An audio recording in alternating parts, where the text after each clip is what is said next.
Shalom.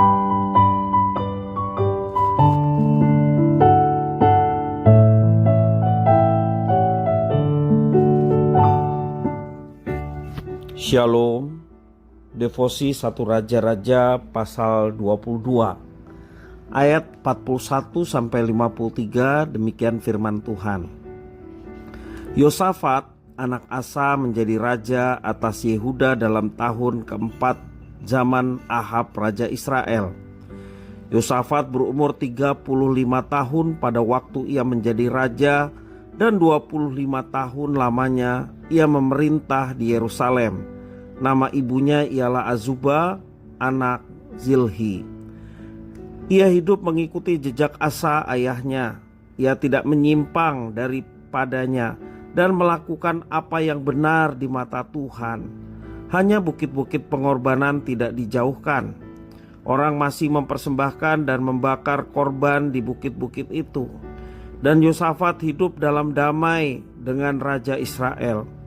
Selebihnya dari riwayat Yosafat dan kepahlawanan yang dilakukannya dan bagaimana ia berperang, bukankah semuanya itu tertulis dalam kitab sejarah Raja-Raja Yehuda? Dan sisa pelacuran bakti yang masih tinggal dalam zaman Asa ayahnya dihapuskannya dari negeri itu. Tidak ada raja di Edom, karena itu yang menjadi raja ialah seorang kepala daerah. Yosafat membuat kapal-kapal Tarsis untuk pergi ke Ofir mengambil emas. Tetapi kapal-kapal itu tidak jadi pergi ke sana, sebab kapal-kapal itu pecah di Ezion Geber. Pada waktu itu Ahasia anak Ahab berkata kepada Yosafat, "Baiklah, anak buahku pergi bersama-sama anak buahmu dengan kapal-kapal itu." Tetapi Yosafat tidak mau. Kemudian Yosafat mendapat perhentian bersama-sama dengan nenek moyangnya, dan ia dikuburkan di samping nenek moyangnya di kota Daud, bapa leluhurnya. Maka Yoram anaknya menjadi raja menggantikan dia. Ahasia anak Ahab menjadi raja atas Israel di Samaria dalam tahun ke-17 zaman Yosafat raja Yehuda, dan ia memerintah atas Israel 2 tahun lamanya. Ia melakukan apa yang jahat di mata Tuhan dan hidup menurut kelakuan ayahnya dan ibunya, dan Yerobeam bin Nebat yang telah mengakibatkan orang Israel berdosa. Ia beribadah kepada Baal dan sujud menyembah kepadanya, dan dengan demikian ia menimbulkan sakit hati Tuhan Allah Israel, tepat seperti yang dilakukan ayahnya.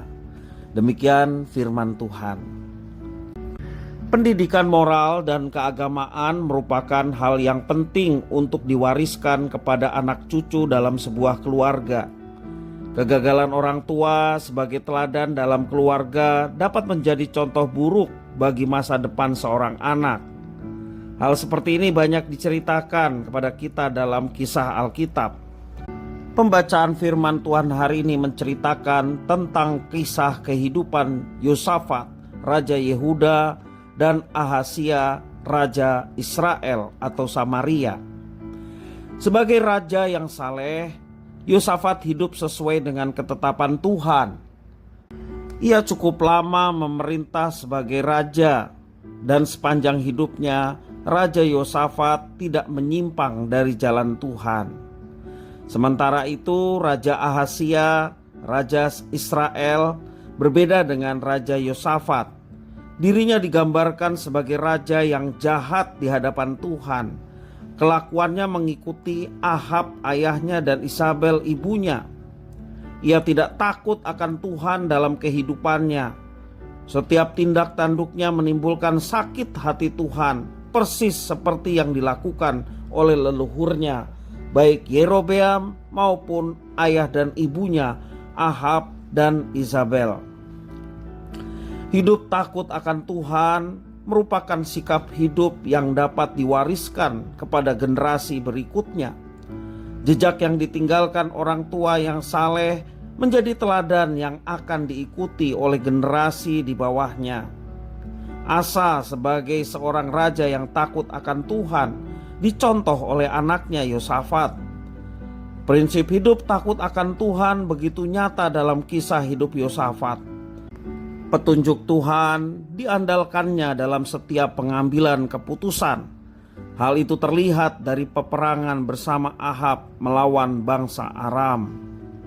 Sebaliknya, Raja Ahazia selalu berbuat dosa. Ia menyebabkan orang Israel berdosa di hadapan Tuhan. Lalu bagaimana dengan kehidupan kita? Apa yang hendak kita wariskan kepada generasi selanjutnya, kepada anak-anak, kepada cucu-cucu kita? Akankah perjalanan iman kita menjadi harta karun rohani bagi generasi di bawah kita? Mari kita ikuti teladan kehidupan keluarga Yosafat, bukan Ahazia. Mari kita terus berusaha menerapkan prinsip hidup takut akan Tuhan. Mari kita juga terus-menerus belajar mentaati perintah Tuhan dalam setiap langkah hidup yang kita jalani.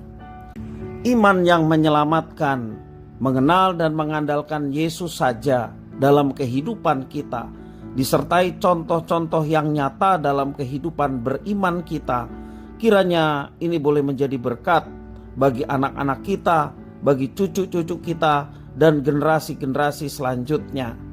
Kiranya perjuangan iman kita meninggalkan warisan yang berharga, bermanfaat bagi generasi-generasi di bawah kita selanjutnya. Tuhan Yesus memberkati.